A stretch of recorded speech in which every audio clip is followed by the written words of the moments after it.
नमस्कार. माझं नाव कमलाकांत सावळतारी, अध्यक्ष गोमंतक गौसेवक महासंघ, संचालित सिकेरी गोशाळा. ही आपली गोशाळा जी आहे ती 2015 साली सुरू झाली 2 गायीच्या माध्यमातून आणि आजच्या घडीला ही संख्या जी आहे ती 5,500च्या वरती आहे. या 2 गायी ज्या आम्ही आणल्या होत्या ते दोन्ही गायी इंजर्ड होत्या, ॲक्सिडेंटल गायी होत्या आणि त्यांची ती सेवा करता करता आम्हाला गाईचं प्रेम जे आहे ते मिळायला लागलं आणि संपूर्ण गोवेकर जे आहे आणि गोव्यातील बाहेर मंडळी पण आहे ती सुद्धा इकडे येऊन या गोशाळेला मदत करीत आहे. गोव्यातील आपलं ICR जे आहे या ICRने आपल्याला आपली श्वेत कपिला म्हणून गोव्याची गाय, जिला आम्ही आता राजमाता म्हणतोय, अशी एक ओळख जी आहे ती आम्हाला दिली. त्याच्याबद्दल ICRचे आम्ही खरोखरच आभारी आहोत आणि त्यांना आम्ही धन्यवाद देतो.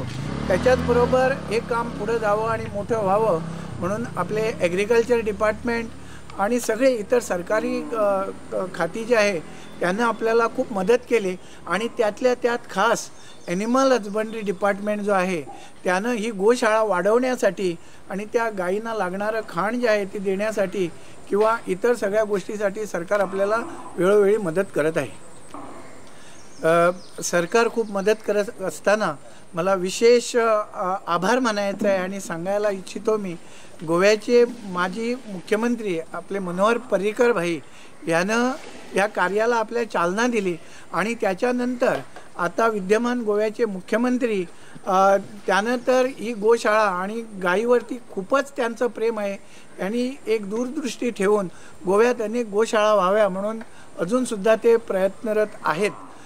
त्याच्याचबरोबर इतर जे गोप्रेमी आहे या गोप्रेमींची सुद्धा या गोशाळेसाठी खूप मदत जी आहे ती लागलेली आहे आणि प्रत्येक गाय जी आहे ही गाय आपली गाय म्हणून अशी गाईला दत्तक घेणारी माणसंसुद्धा आज पुढे येत आहे. जवळजवळ 200-250 गायी ज्या आहेत त्या आपल्या दत्तक घेतलेल्या आहे. आणि याच्या पुढं जाऊन सांगायचं म्हटलं तर आम्ही इकडं या गायींना घेऊन आल्यानंतर त्यांच्यावर उपचार तर करतोच आणि उपचार करण्यासाठी आपल्याकडं इकडं डॉक्टरची टीम आहे. 1 डॉक्टर, 4 पॅरावेट्स अशी मोठी टीम आहे आणि या लोकांनासुद्धा ती ट्रेनिंग जी आहे ती त्या लोकांनी डॉक्टर लोकांनी आपल्या गोशाळेत काम करणाऱ्या माणसांना ट्रेनिंग चांगल्यापैकी दिलेली आहे आणि गोशाळेत गुरांची शुश्रूषा जी आहे ती चांगल्या प्रकारे होत आहे. या क्षणाला आपल्याकडं अनेक प्रकारच्या देशी ब्रीड्स आहेत. त्यात आपली गोव्याची ब्रीड आहे ती श्वेत कपिला आहे, मग गीर आहे, मग सहीवाल आहे, रेड सिंधी आहे, किल्लार आहे आणि देवणी अशा प्रकारच्या ब्रीड्स ज्या आहेत ते सध्या आपल्याकडे आहे. आणि आम्ही आता संपूर्ण भारतातील एक ब्रीड जे आहे ते गोवेकरासाठी इकडं उपलब्ध करण्याची आपली मनीषा आहे, आपली इच्छा आहे. शेतीच्या बाबतीत सांगायला गेलो तर आम्ही खूप प्रयत्न केलेले आहे नैसर्गिक शेती करण्यासाठी आणि सरकारनं पण तो विषय जो आहे तो उचलून धरलेला आहे आणि नैसर्गिक शेती जी आहे ते आम्ही करत आहोत. आणि करताना शेतीच्या बाबतीत सांगायला गेलो तर किती प्रकारचं भाताचं बियाणेसुद्धा जे आहे ते आम्ही इकडं सांभाळण्याचं काम जे आहे ते केलेलं आहे. आता पुढं जाऊन सांगायचं म्हटलं तर सरकार ज्या ज्या योजना शेतीसाठी राबवत आहे त्या योजनांमध्ये आम्ही सहभागी होऊन आपलं काम जे आहे ते पुढं आम्ही चालू ठेवलेलं आहे. आपल्याकडं या जेवढ्या गायी आहे त्या गायींचं दिवसाचं शेण जे आहे ते आपल्याला जवळजवळ 45-50 टन शेण मिळतं आहे.